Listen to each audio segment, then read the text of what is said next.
Good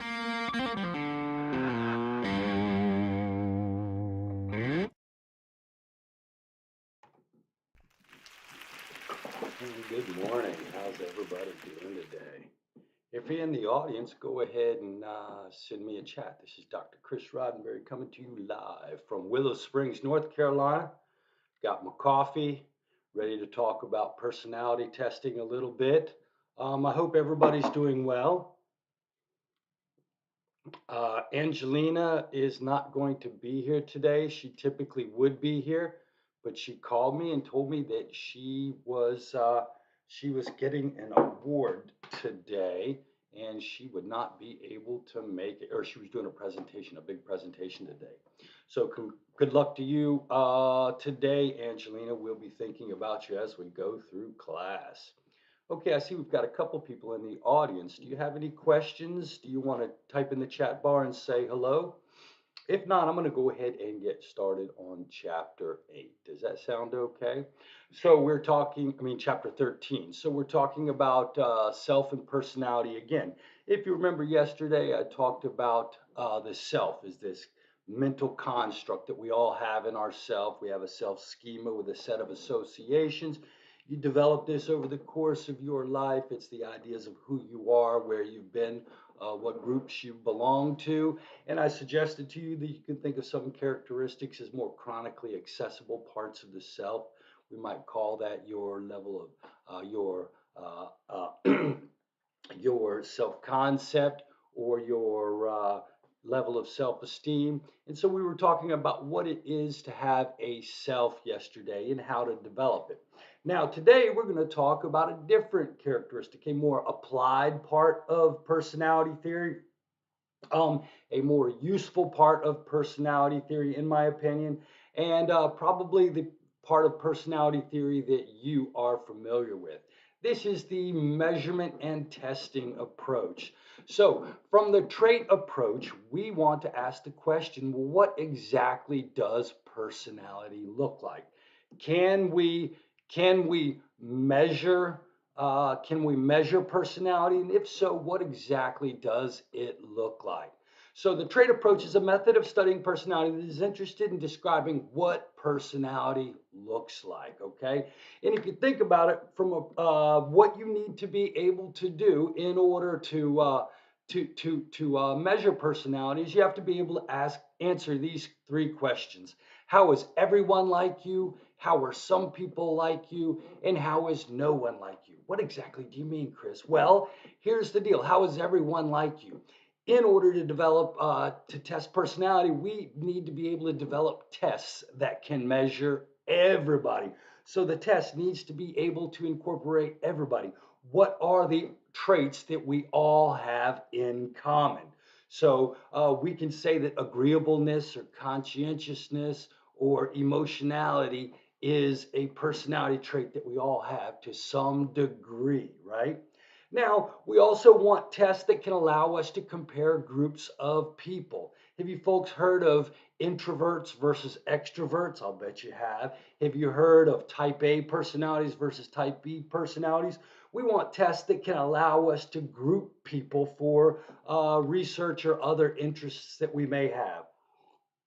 And then we want a personality tests that are flexible enough to capture the very individual parts of what it means to be uniquely you. I don't know if you're out there, Shimei, or if it's Lena or whoever it is, but we want our personality test to allow us to be able to exactly describe what you look like. So when you're building a test, you have to think about these things. We have to build tests that can incorporate every personality, right? We have to have tests that can be useful in comparing different groups of people. And then we need tests that can specifically evaluate each and every individual. Now, the area or the subfield of psychology that is focused on this, there are actually two of them really. There are personality psychologists and quantitative psychologists. All right. So, your personality psychologists are those people who think about what it means to have personality, how personality develops. They may develop theories of how personality works. So, this is sort of the theoretical person that sits down and asks the question, what exactly is personality and how can we measure it. Okay, now they actually have a personality psychology subfield at the University of North Carolina at Chapel Hill, where I went to, second floor, and they talked about personality testing. Now, these people actually teamed up with the statistical experts in our department. UNC Chapel Hill actually has one of only 6 quantitative psych programs in the United States. Actually, this was back in 2000. There are probably more now. But quantitative psychologists are statistics experts who are also psychologists. So a quantitative psychologist is an expert in evaluating and developing and evaluating methods to test things in psychology. So when you're developing a test to measure personality, it has to have the same qualities and characteristics that we talked about for IQ testing. A personality test must be reliable, it must be valid, and there must be norms. We must know how the average person scores. So your quantitative psychologist or your statistics are going to work with your personality psychologist to help ensure that we develop valid tools to measure personality. And there are tons of personality tests out there. Personality tests for normal personality tests for extreme personalities. The quantitative department area in psychology has allowed us to develop tests to measure depression, anxiety, schizophrenia, bipolar thinking. Every human quality can be measured using a pencil and paper test. You folks don't appreciate how monumental that is. But if you'll remember back to 1900, there were people who said that people didn't even really have minds that we should study. And so from 1900, you can't measure the mind. It's like a stream of consciousness, or it's not important. From today, we can measure specific human qualities using a paper and pencil test. It's a big move, and this has all been supported by the quantitative psych department. So when we think about personality testing, I want you to know that it involves the collaboration between personality psychologists who think of theories of personality and quantitative psychologists who help psychologists develop personality and IQ tests. First approach to this was probably a fellow named Gordon Allport.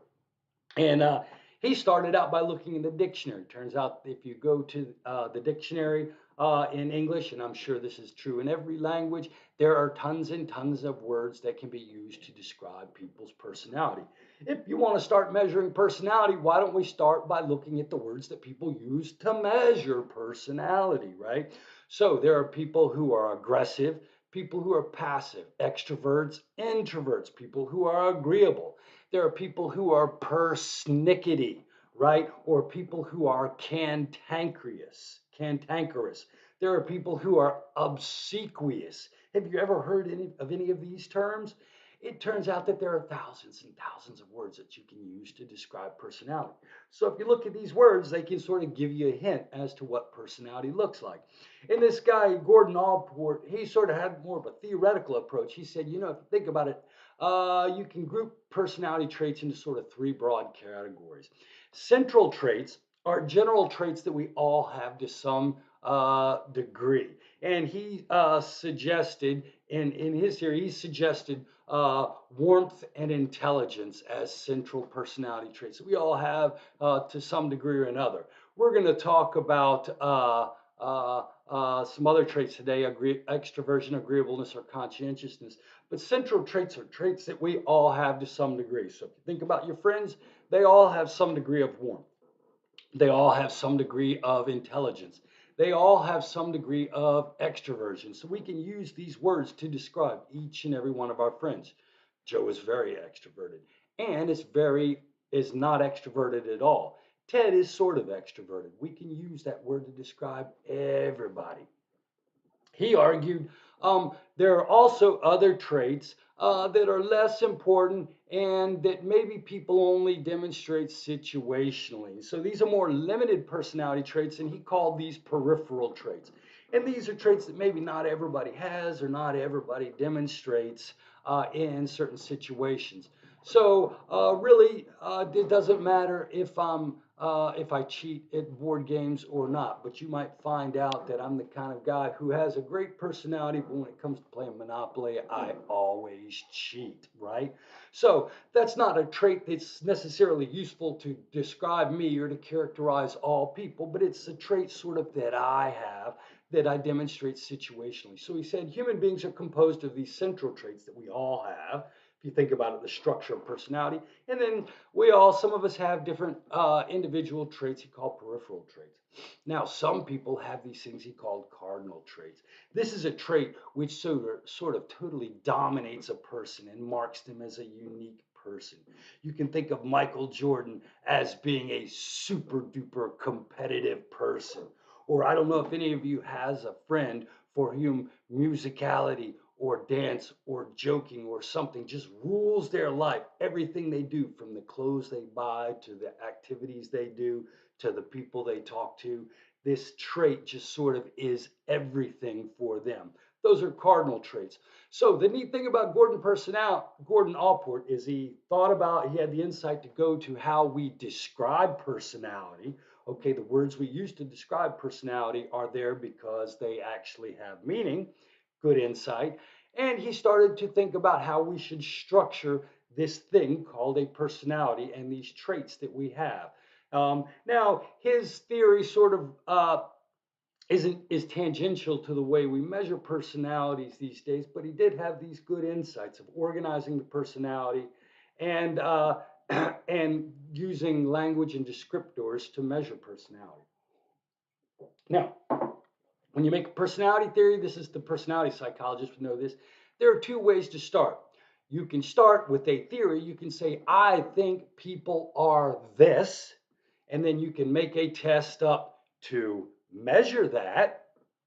Or you can start by asking thousands and thousands of people to describe themselves and use that data to create your personality test. So, in the theory driven test approach to test construction, we think about what it means to have personality, and then I design a test to measure what I think personality looks like.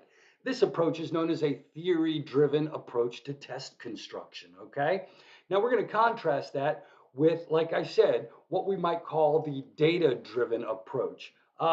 This guy, Gordon Allport, in a sense, used a data-driven approach. He went to the dictionary and he said, how do people describe personality? He went to the data that already existed and he developed a theory to fit the data that he had. That's a data-driven approach to personality. These are two broad approaches when one begins to create a test. Okay, and so I'm going to give you an example of one theory-driven test and one data-driven test to sort of help you appreciate the difference, right? Now, one theory-driven approach was developed by Hans Eysenck, the biological trait theory. And he had the insight, which is not really an insight, kind of makes sense, it's common sense. Your personality is created in your nervous system. Therefore, the qualities of your nervous system must uh, the qualities, the parts of your nervous system are what create your personality, right? So your personality is created by your brain. So let's look at how the brain functions and develop a theory to explain the function of the brain. Okay. Now, he argued, well, we don't know a ton about the brain, but we do know a little bit. The brain varies in its level of arousal, the amount of stimulation you need in order to be aroused. Okay. Some people are very skittish, and if you think about it, their autonomic nervous system, their sympathetic fear response happens really quickly, right?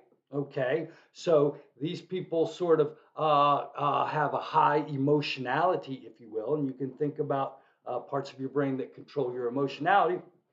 And then human beings differ in the degree to which they prefer to be stimulated, right? There's a part of your brain that is aroused and causes you to become active.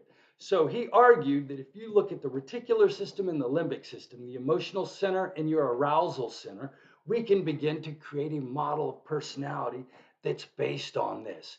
So he argued sort of a dimensional model, if you will. He said you can group people according to two dimensions. The first dimension is how emotionally stable they are. How many of you know somebody that has a bad temper and always flies off the handle, or always gets anxious, or always has big emotional swings?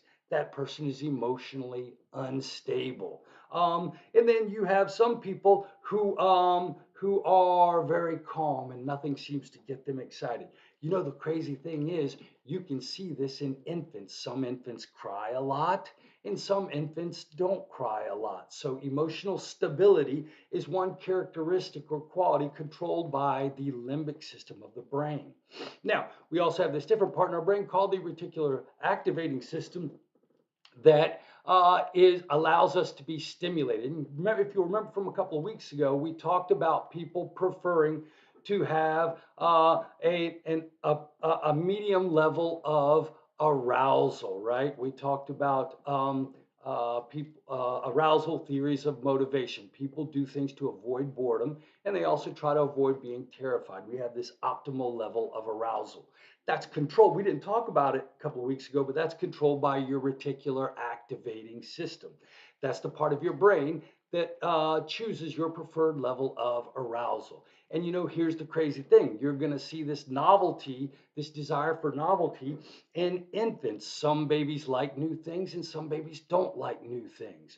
So you can think of some people as preferring to be stimulated or extroverts, and some people as not being interested in being stimulated or introverts. So he argued that we can look at the brain, and there are two parts of the brain, a limbic system and a reticular system, and these control two basic human functions that we see early in life. So he argued that you can think about personality. You can put all of these personality words in a circle around these two dimensions to sort of describe how personality is.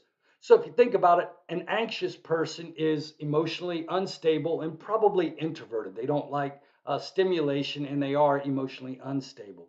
On the other hand, an even tempered person may be introverted and emotionally stable, right? On the other hand, I'm an excitable person. I'm emotionally unstable and I am very extroverted and into stimulation. And so, what you can do is you can take these 4,500 personality descriptors and you can put them anywhere around this circumplex model to sort of get an idea of what personality looks like. So, according to this theory driven test based on the biological qualities of the brain, uh, we have a model of personality.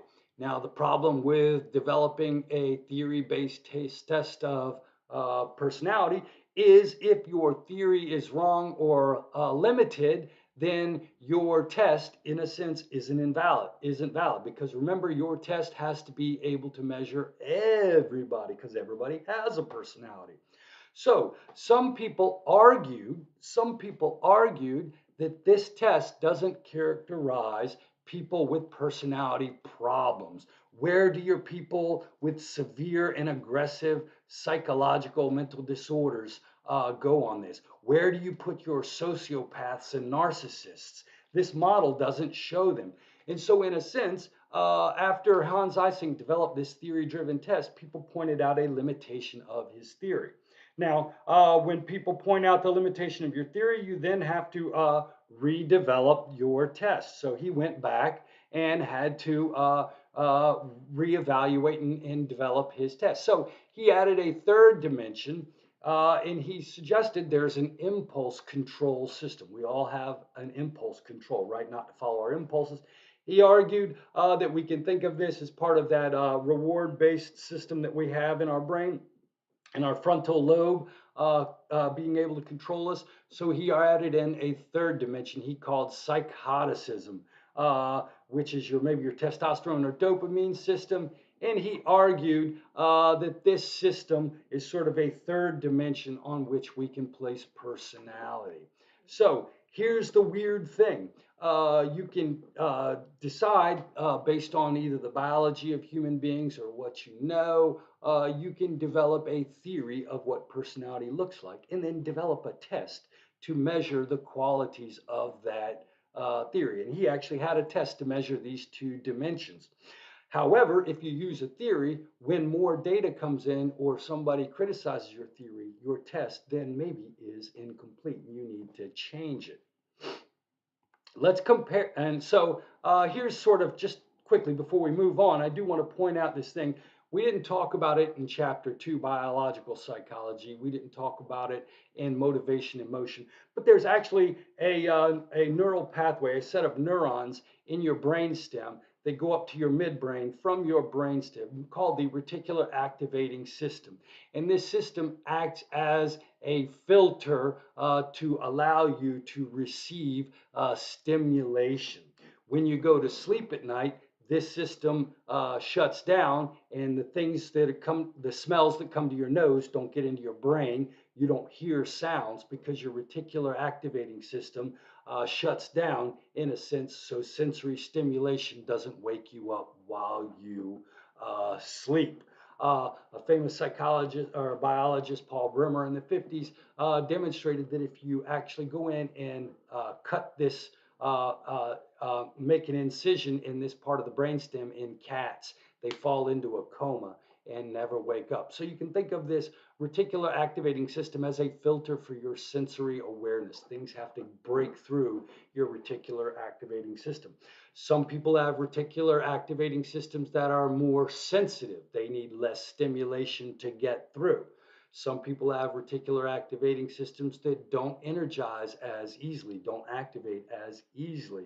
And so you can think about, remember this chart from the emotion chapter, we were talking about, or optimal arousal, we were talking about optimal arousal in the motivation and emotion chapter.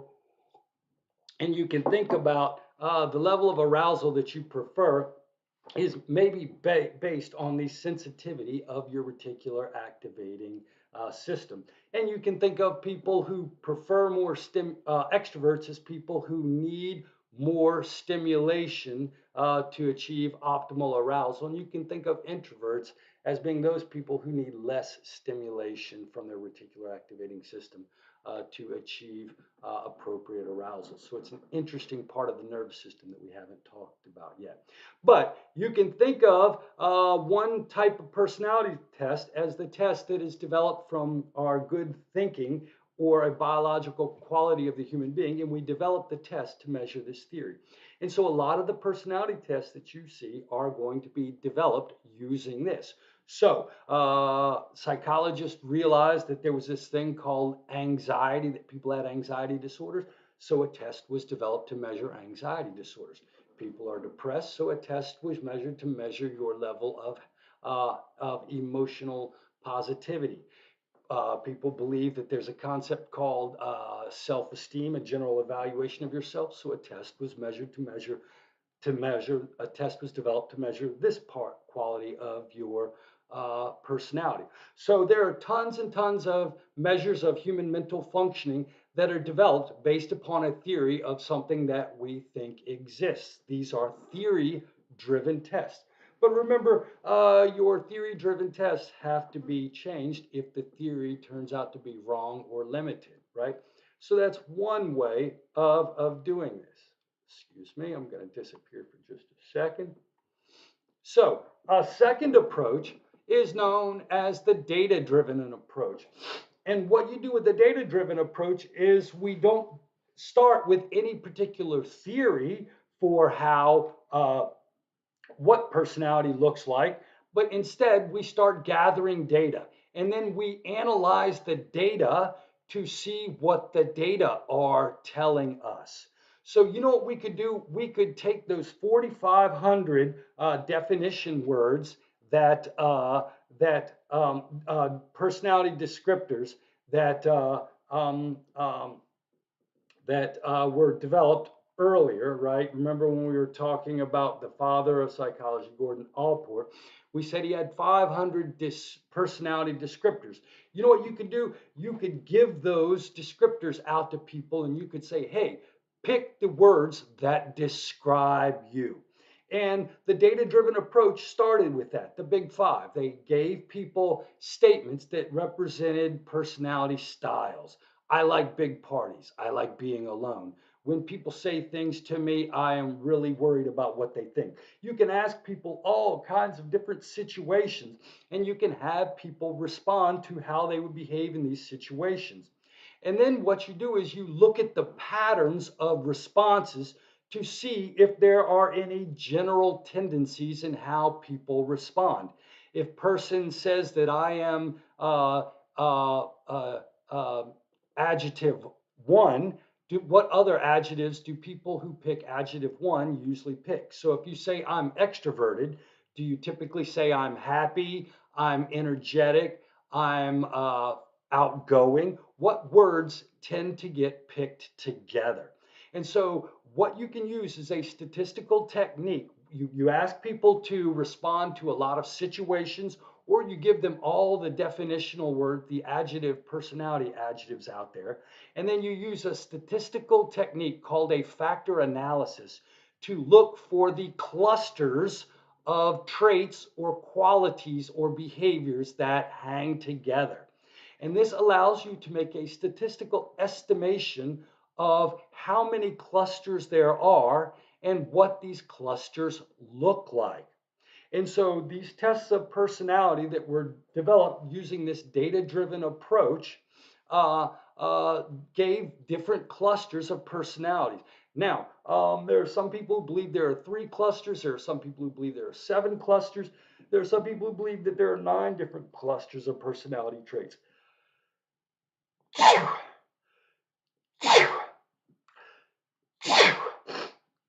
Excuse me. However,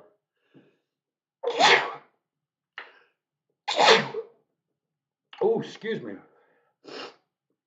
Now, the most popular data-driven test of personality says that if you look at all the personality descriptor words, if you ask people to describe how they behave, you can find that people can be clustered according to 5 general styles of behaving. And these styles are what we would call personality traits. So, according to the Big Five, they gave people thousands of situations, or you could do this with thousands of personality descriptor words.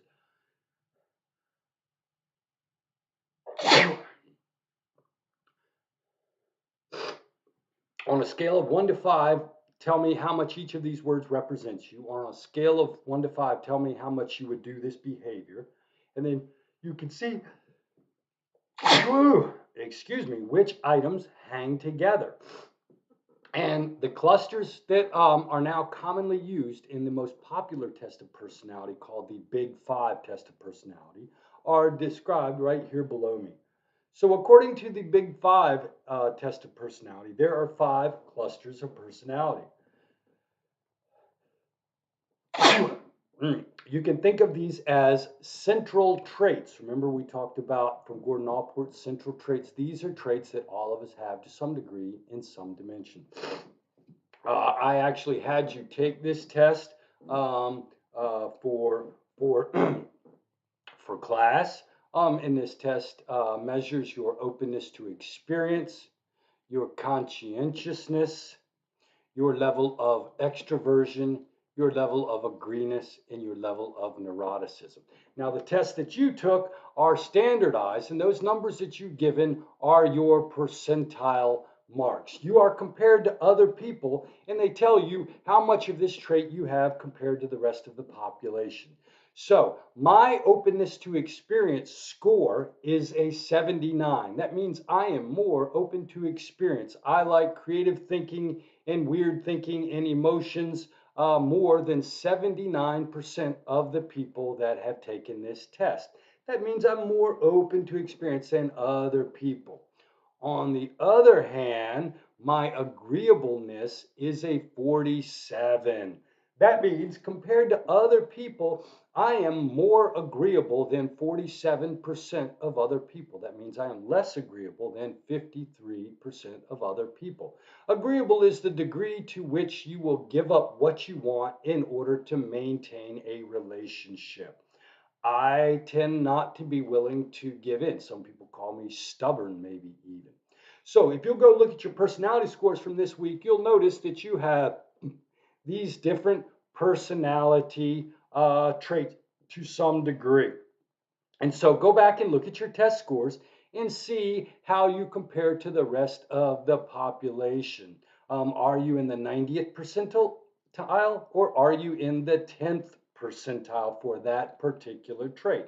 And this trait's going to allow you, this personality test is going to allow you to sort of compare yourself to other people who happen to be your same age and your same sex.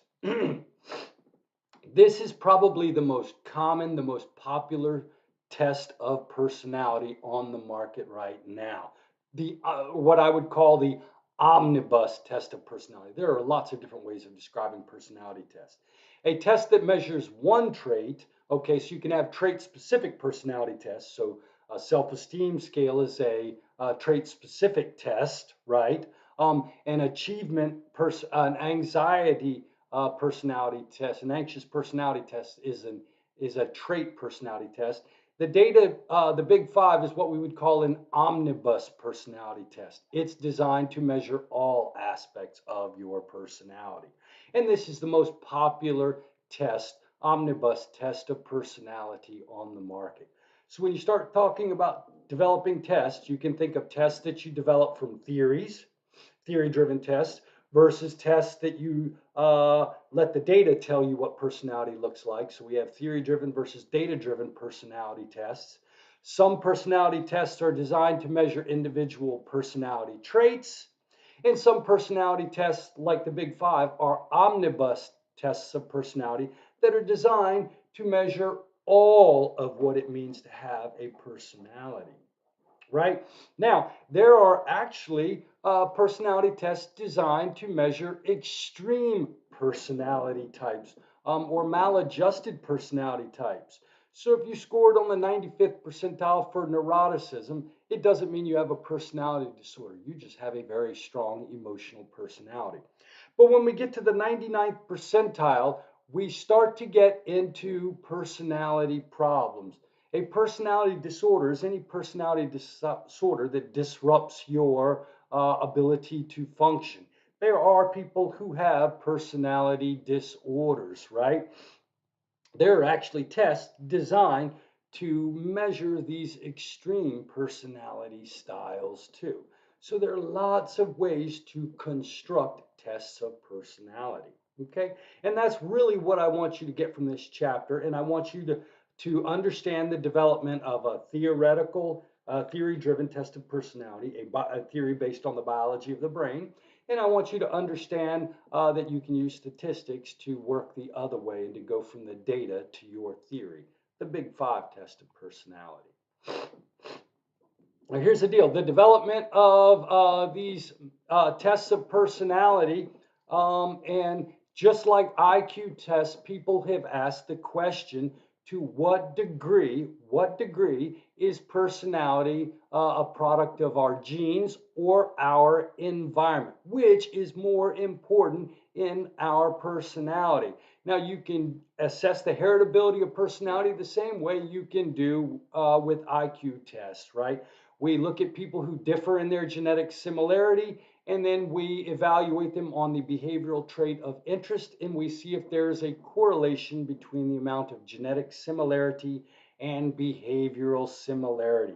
So, do identical twins have more similar personalities than fraternal twins? Do regular brothers and sisters have more genetic similarity than cousins do? You can look at this question for personality tests. And identical twin studies have showed that personality to a large degree is controlled by our genes. So identical twins are more similar than fraternal twins on Big Five traits. However, there's this weird quirk of personality tests. Personality is also a product of your environment and how you choose to present yourself.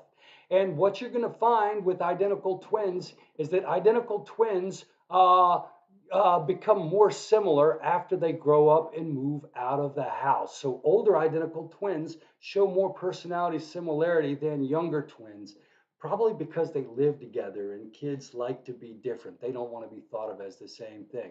But what you're going to find is that identical twins raised apart are more similar than those identical twins that are raised together. What's going on here, Chris? Well, what this means is identical personality has a strong genetic component. Identical twins are more similar than fraternal twins. However, when you put people in the same environment, people with similar personalities may behave a little differently to distinguish themselves from each other. But as the identical twins move away from each other and they no longer have that interpersonal pressure that comes with growing up in the same bedroom, their personalities sort of drift back to their genetic determination, right? So if you have an anxious kid, it may not be because you're a bad parent. Maybe it's because you're genetically an anxious person, right? What I can tell you about Roddenberry's is, as a general rule, we are not cooperative or friendly people. We like to argue and fight, and we're very awkward in social situations. And all of my brothers, my dad, everybody, and one of my sons, we are just we have that personality style. Now, adoption studies show that non-genetically related siblings show no correlation on personality traits. Living in the same house will not give you the same personality style. And adopted children show no correlation with parents on personality traits. So the adoption studies seem to suggest that there is very little impact of the environment on your final personality. And they do this by using you can use the biological trait theory test of Eysenck, or you can use the Big Five test developed by McCrae and Costa. Okay. Now, one question we do ask is, how does personality change as we get older? To what degree is personality set in stone? How does it change? When is it set in stone? Now, if you remember, I told you that IQ tests can reliably measure IQ starting at the age of 4.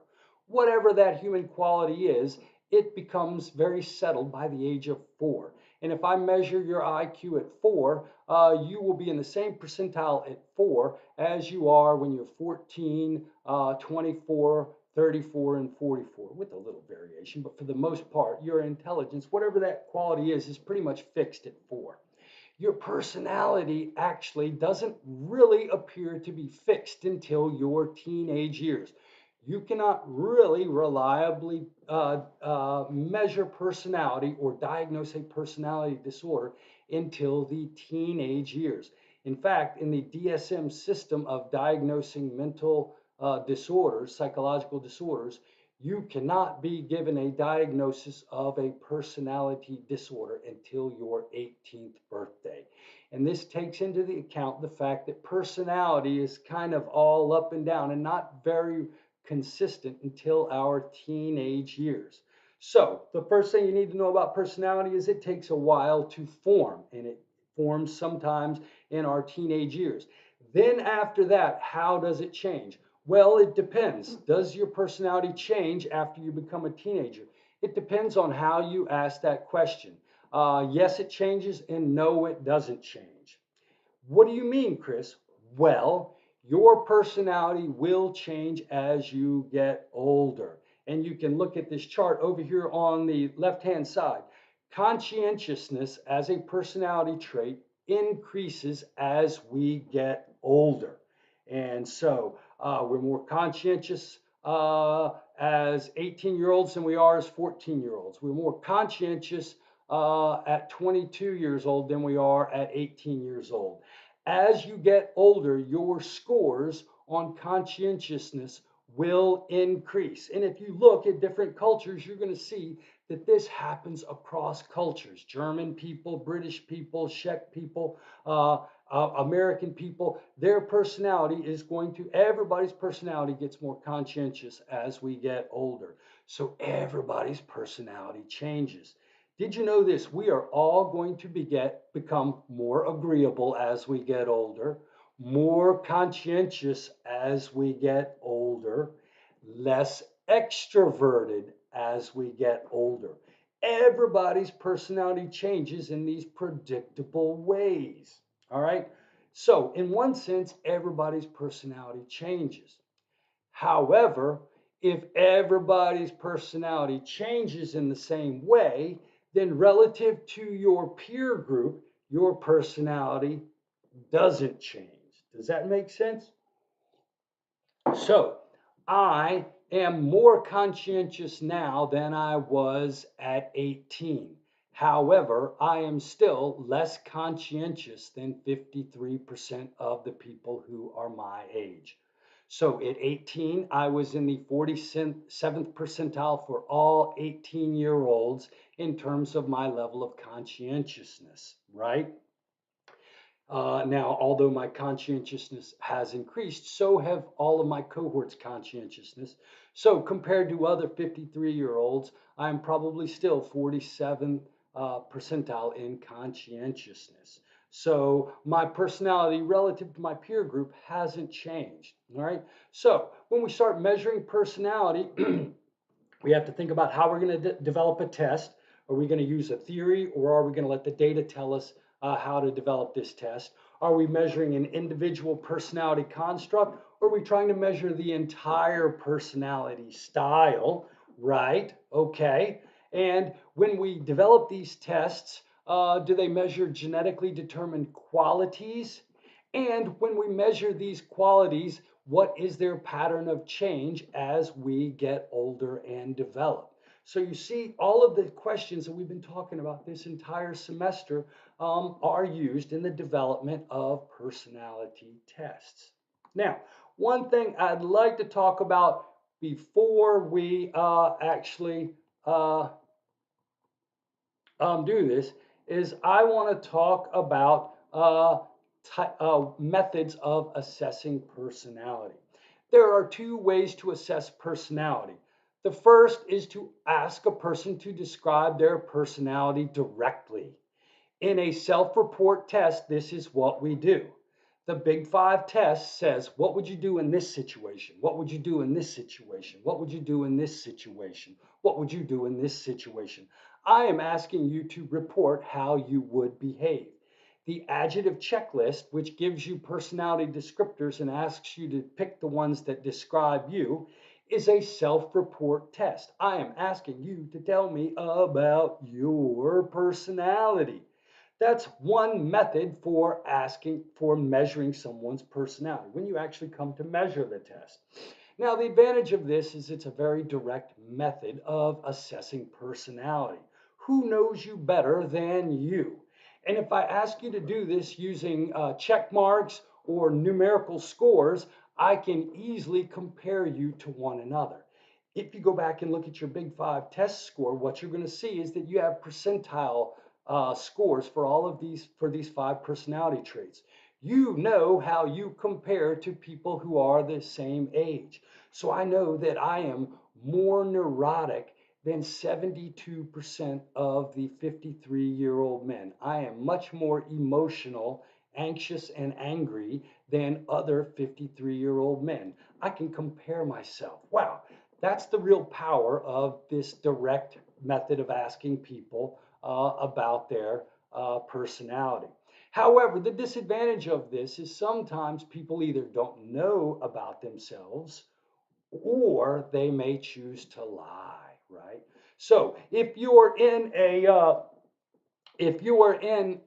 taking a personality test and you are locked up in a mental institution and you want to get out, you may be motivated not to tell me the truth about your personality style, right? On the other hand, if you are accused of a crime, you may want to try to look like you have a psychological disorder. You may choose to lie to me again. Or sometimes, I don't know if you took the Big Five test, when they asked you those questions, you probably said, well, it depends a bunch of times.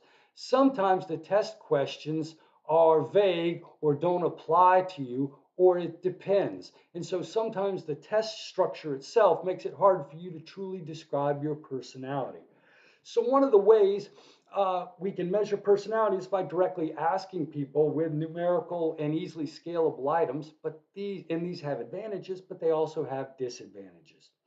A second way of measuring personality is by giving people an ambiguous situation and then judging their personality based on how they respond.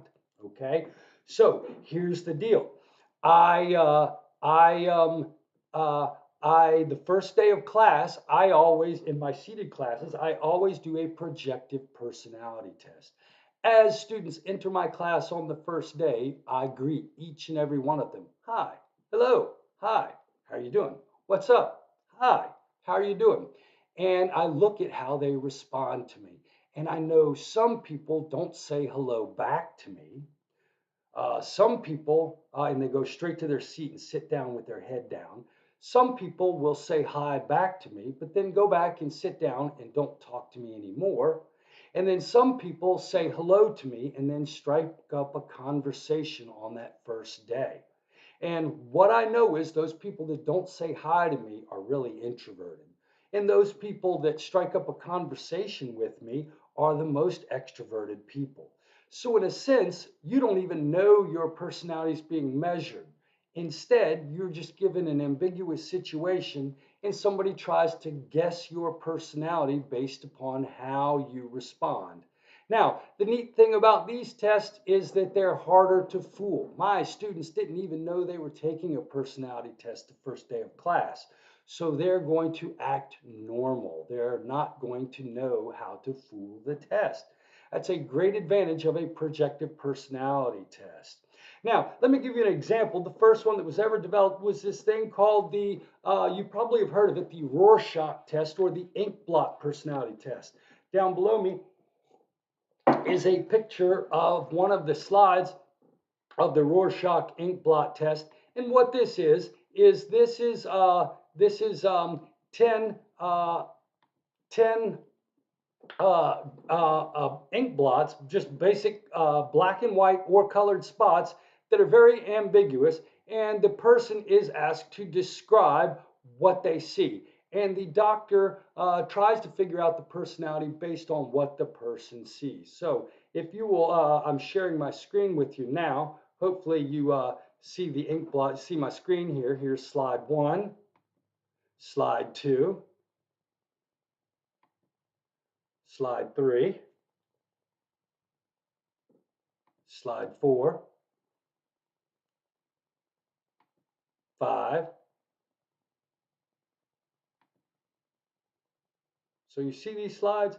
Now, what are they? I don't know. It depends on what you see. To me, this looks like a cat that's been run over by a car, right? Smush, and you're looking down on them from the top, sorry. This to me looks like two Indian princesses who are dancing with feathers in their head, or it could be somebody giving you the thumbs up, right? What do you see? And the idea is that the person is supposed to tell you what it is they see, right? Now, the idea is that the patient doesn't know what the right answer is. And you, the doctor, evaluate their personality based upon what they see. Now, there are different types of projective tests. I just showed you the Rorschach, which was the first of the projective tests. If you go to your course resources for this week's discussion, you'll notice that there is a TAT test, a thematic apperception test, which just gives you a vague picture of a situation and asks you to describe that situation. So this is a TAT test right here that measures people's achievement orientation. You look at this picture and I ask you to tell me a story about what's going on in this scene. And what we find is that people with a higher achievement motivation will describe the situation where one person is being evaluated by the other person. So this allows us to evaluate how achievement oriented that person is. Now, the neat advantage of these tests is that you don't know what the right answer is. Only I know what the right answer is. That's a great advantage of this test. One of the disadvantages is that really it's hard to tell if we are accurately guessing your personality based upon what you say. There are people who believe that projective tests have low reliability and low validity. I'm not going to say these tests have low reliability and low validity. There are some clinical psychologists and personality psychologists who know more than me about this, who support their reliability and validity. I would just say that one of the criticisms that people that don't like these personality tests say is that they have low reliability and they low validity. We're not sure people can really accurately guess personality based upon your personality scores. Okay? So, what I wanted that damn button. I'm sorry, I keep hitting the wrong button. What I wanted you to get from today is that the personality area of psychology and the quantitative psychology area of psychology are interested in developing ways of measuring human qualities, be it intelligence, be it psychological states, or be it personality. These people are called personality psychologists and quantitative psychologists. And they develop tests to measure either everybody, omnibus personality tests, or they develop tests to measure individual personality traits like self-esteem or anxiety, right? Now, these tests can be developed based upon a theory. We know what we think anxiety is. We know what we think self-esteem is. Or we may develop omnibus tests that measure every part of everybody's personality. Some of these tests are developed from theories of how we think the brain works, theory-driven tests, and other tests are developed based upon statistical analysis, data-driven tests. Some of these tests ask you directly about your personality. Tell me how you would respond in these situations. They are self-report tests of personality, and some tests are projective tests of personality.